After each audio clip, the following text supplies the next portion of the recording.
Hello ladies and gentlemen, welcome back, Force here, and today we'll be checking out Renaissance Heroes. This is a free-to-play online multiplayer FPS set in 16th century Renaissance Europe. Force, I've never heard of this game. Well, you'd be in good company, because before today, I had never heard of this game either. It just recently showed up on Steam, and I said, hey, let me see what this game's all about. So, that's what we'll be doing here in this video. I'll be showing you some gameplay and giving you my initial thoughts and impressions on the game. So let's start off by talking about basically what this is. This is a Twitch-based arena-style shooter. So it's going to be similar to games like, it's going to be more similar to games like Quake or Unreal Tournament than it is to like a Call of Duty or a Battlefield. This is Twitch-style gameplay. It's fast-moving. We've got increased running speed with melee weapons. We've got things like a railgun here, essentially. It's actually a crossbow, but it sort of just functions as a railgun. And we have got stackable health. What I mean by that is that you can pick up health packs to go above your maximum health, just like you can in many of those arena-style games. So I'd like to start off here. I'm actually in a very small game. It's just a 2v2, and I'd like to start off just by covering the controls and whatnot. I tried to just get a melee kill. That failed. Let me try to throw a couple of grenades here. Let's see if we can get a kill with that. Did that just happen? Did I get a kill? No, I didn't. We're gonna pick up these health packs though, bring me back up, and then finally just stop screwing around. I was just running around those guys. Stop screwing around and actually go for a kill. So let's talk about the gameplay. Moving around with WASD, you've got weapon loadouts. I'm currently in loadout A. You get 3 loadouts to choose from. And with this, I can switch between my 1 and 2 weapons. There's also a number 3 is bound to a specialty weapon that you actually need to pick up a power-up on the map in order to have access to that. So there are specialty weapons, but you can't just innately get it. You need to actually pick it up on the map that you're in. And there we got 1 kill. Let's see if we can go ahead and get the 2nd kill. There we go. Man, my team is dominating right now. Now I'd like to talk with you about the sprint and melee action. So we're switching weapons with 1, 2, and then 3 once again is for your special weapon once you get that pickup. And then with left shift, you go into sprint mode. Now this is pretty interesting because sprint mode is the only way you can melee. Basically, when you're in sprint, you're able to, it automatically pulls out a melee weapon, and at that point, oh, I missed a ton. I'm gonna try to get away from him. Ugh. So with left shift, you automatically pull out a melee weapon, and that's the only time you can melee.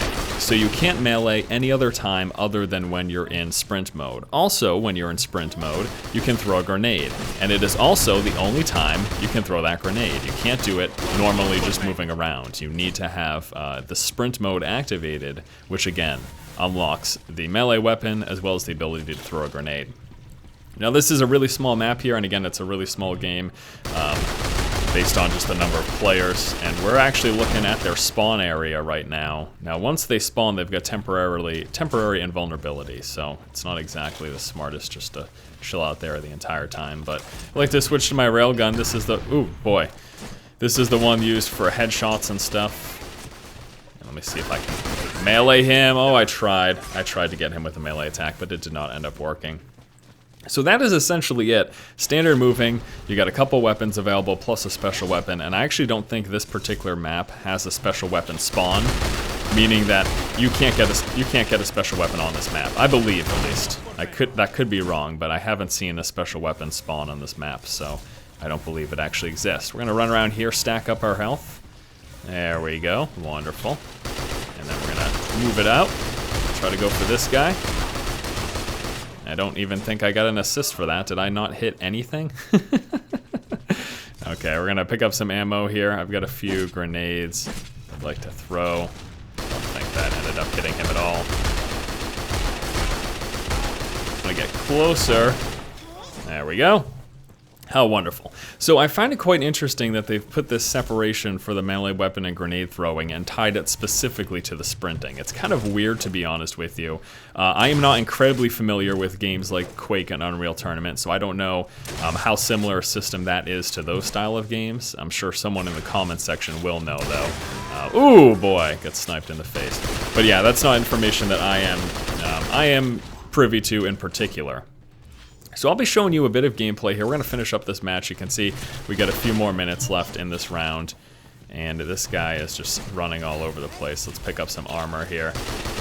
But then once this round is done, what we'll do is I would like to go and show you one more map with a little bit more gameplay. There's 3 game modes. There's regular deathmatch, where it's just a free-for-all. There's team deathmatch, where you guys know exactly what that is. And then there is a dueling mode, where it's sort of just a one-on-one fight. I think it's up to 2v2. I think you can do a 2v2. But it's primarily focused for sort of 1v1 combat. Respawns are pretty quick here. As you can see, it only takes just a matter of seconds, and then you're back in the game. And you know, my first game I was doing really well with these crossbow shots, but that is not the case here today, evidently. Because I don't think I've hit a single one of them. But that's okay. Oh no! My lord, just walking into terrible, terrible damage. So we've got a few more minutes. One thing that I am going to want to focus on as well before we wrap up this video is the item shop. I need to talk to you about the fact that in many ways this game is a bit pay to win. Now some people might say, Force, you're wrong. I play this game, it's not pay to win. There are power-ups and boosts that you can purchase only with real-world money. That is the definition of pay to win. Now, the good thing is that any of the weapons in this game, they can be purchased with in-game currency as well as real money. So that aspect is not pay to win in terms of purchasing weapons, but there are boosts that give you increased effectiveness in combat. There's the crossbow hit. There are boosts that give you increased effectiveness in combat that can only be purchased with real-world money, and for that reason, this game is outright pay to win. It's sad. It's actually quite unfortunate because I think the gameplay here is really fun. Like, I think this is, in terms of combat, in terms of the shooting, this is quite an enjoyable game. But the fact that they've decided to go the pay-to-win route, well, sort of just completely ruins that. So, got a little over another minute in this match. I guess this game's been going all right for me. Haven't been doing that bad. It's pretty fun. I like the really small maps. Just makes combat a little more intense, you know?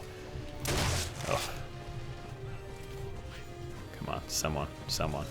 This guy's got temporary immunity there. As you saw, he was a little glowing.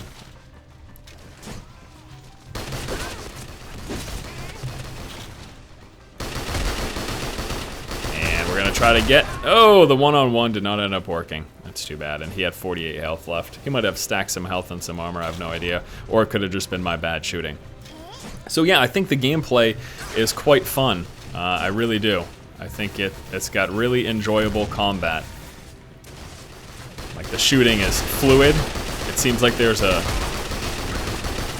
good netcode here. Like, the gameplay doesn't seem to be too laggy or anything like that.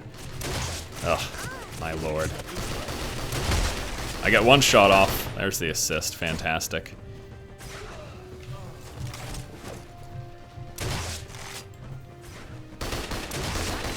Yes. How wonderful. Wunderbar.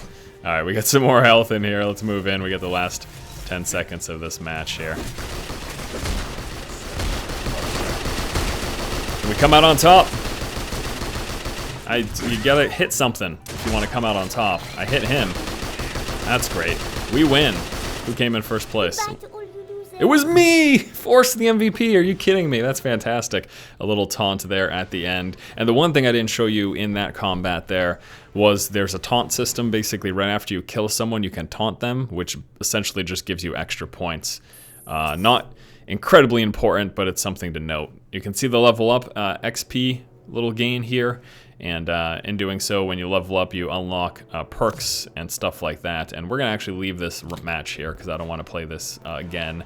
And I'd like to show you guys the shop. This is a pretty big, you know, we looked at the gameplay. I've talked about how the gameplay is fun, and that's great and all. But what's up with the shop? Is this game pay to win? Well, first of all, let me show you. We've got an equipment loadout here.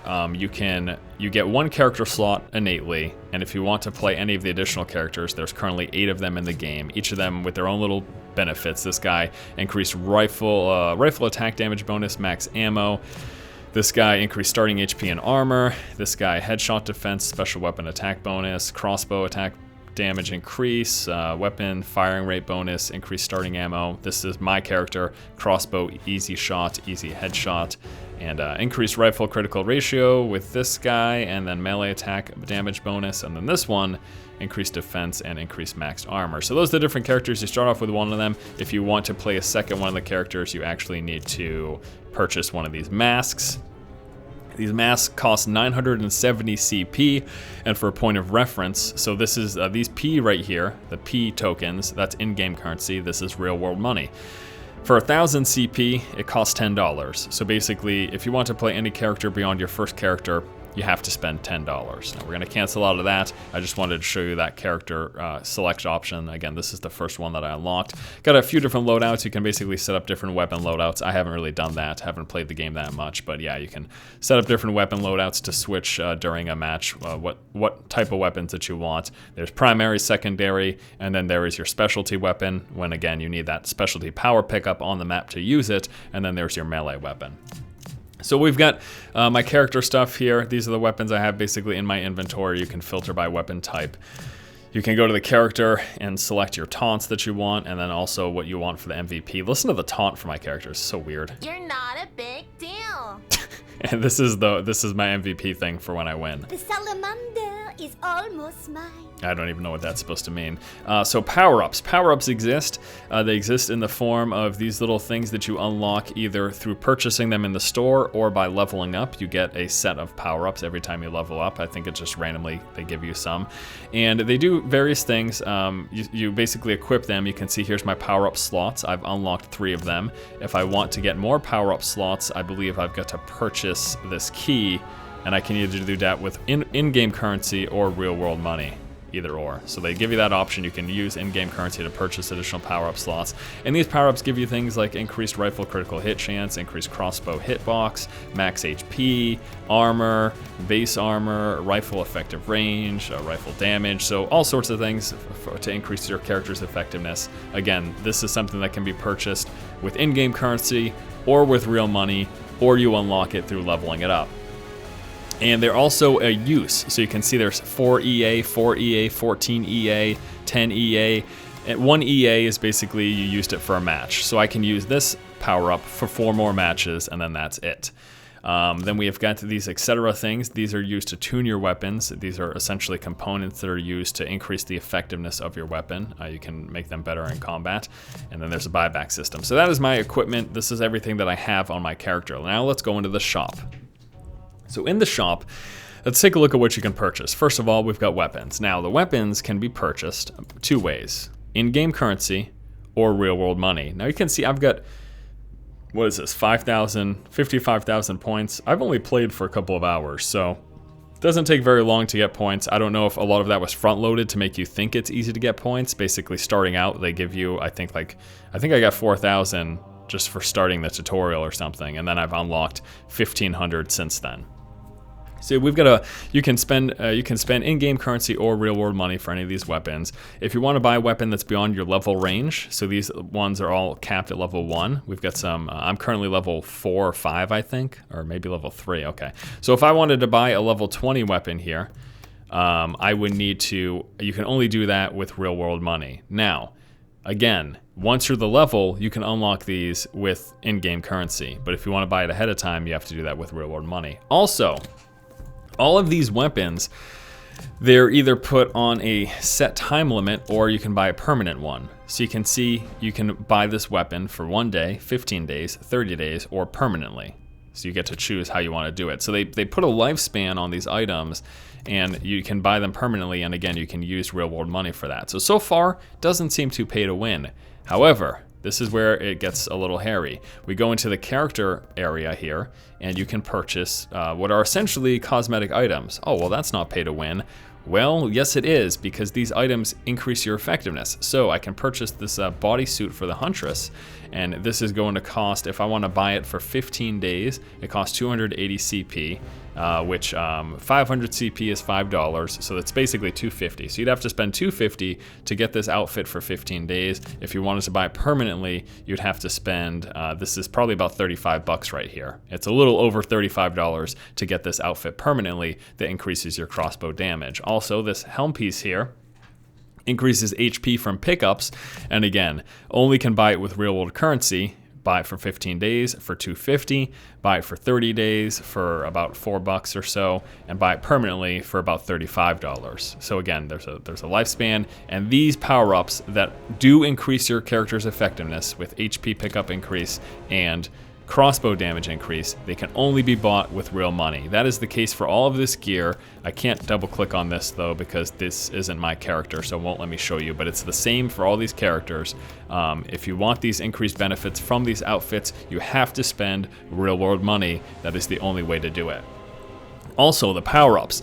The power-ups that we looked at before that give you like increased armor and increased damage effectiveness. These can all be bought with in-game currency or real money. However, the power-ups at the end of the row here, if I go into the etc., you've got packs here you can buy basically that have a ton of items, and you can buy these with only real-world money. So that's not a big deal. These are packs that have weapons that you can purchase otherwise and stuff like that. However, you go all the way to the end here, and you're going to notice XP boost, PT boost, the PT is the in-game currency, or a combo boost for both of them. These are only purchasable with real-world money. In fact, they're set to a time limit. There is no permanent boost. You can buy one of these for 30 days, which is going to cost you a little over $20. So the fact that you can only buy these XP and in-game currency boosts with real-world money, and the fact that you can buy these character skins that do increase the effectiveness in combat of your character, you can only buy these with real-world money, that gives an innate advantage to people who spend money. In turn, that makes this a pay-to-win game, even if it's just slightly the case. Even though you can buy all your weapons with in-game currency, the fact that you can get a benefit that you can't get otherwise by spending real money makes this game, by definition, pay to win. So, we're looking at a pay to win game. The combat is fun. The gameplay, I really enjoy it. Like, I think it's a pretty fun shooter. But the fact that you have to spend real money to get an advantage that you couldn't get otherwise, that's a huge bummer. And I have to say, people who are going to argue for this, there's a right way to do it. Just don't give a benefit that you can't spend with real-world money. And you're going to say the developer needs money. Absolutely, the developer needs money. I fully understand the developer needs money. I am all for the developer making lots of money. I don't want developers to go out of business. I want, you know, I am pro-developer. I am pro-indie developer or major developer. I am all for, I have put a lot of money towards free-to-play games, but not ones that are pay to win. When you make it like this, it really turns people off. And it is not good. It's not good at all. There's definitely a way that they could have done this positively. They decided to do it in as crappy a way as possible instead. And for that reason, this game isn't going to last long. And that's the thing that baffles me when we've got people doing this. You know, they set up these systems, they set up this pay to win, and they say, yeah, we're going to make a ton of money up front. But the problem is no one is going to play your game in the future if you have a pay to win game, because it's not going to have longevity, because people who aren't paying for the winning aspect, they are just going to leave. They're going to get the hell out of there realizing this is stupid. Why would I stay here when people who are spending money have this advantage over me and I need to spend money to do it? You do weapons, you do skins, character skins and taunts and all that stuff, make that pay to win, make that purchasable. It doesn't have any effectiveness on the actual combat. That is fine. Plenty of other games have done it. Plenty of other games. Look at League of Legends, look at Dota 2, look at, I don't know. There's plenty of examples of free-to-play games that aren't pay to win that manage to get it right. So it's not like there's a template. It's not like there isn't a template for people to take example from, because there absolutely positively is. All right, I need to get in the combat here. This is stupid. We're gonna switch here, throw some grenades. I don't even know what's happening. All right, guys, well, that's going to wrap up this video. This has been Force once again checking out Renaissance Heroes, the free-to-play, pay-to-win multiplayer FPS game. It's, you know, it's free if you want to hop in and just get some arena-style combat, or you could just go play Unreal Tournament or Quake, and you probably end up having a better experience. So that's just my thoughts, though. Thank you guys for watching. If you like the content, please subscribe. And as always, keep watching and keep owning. Or getting owned. Either way.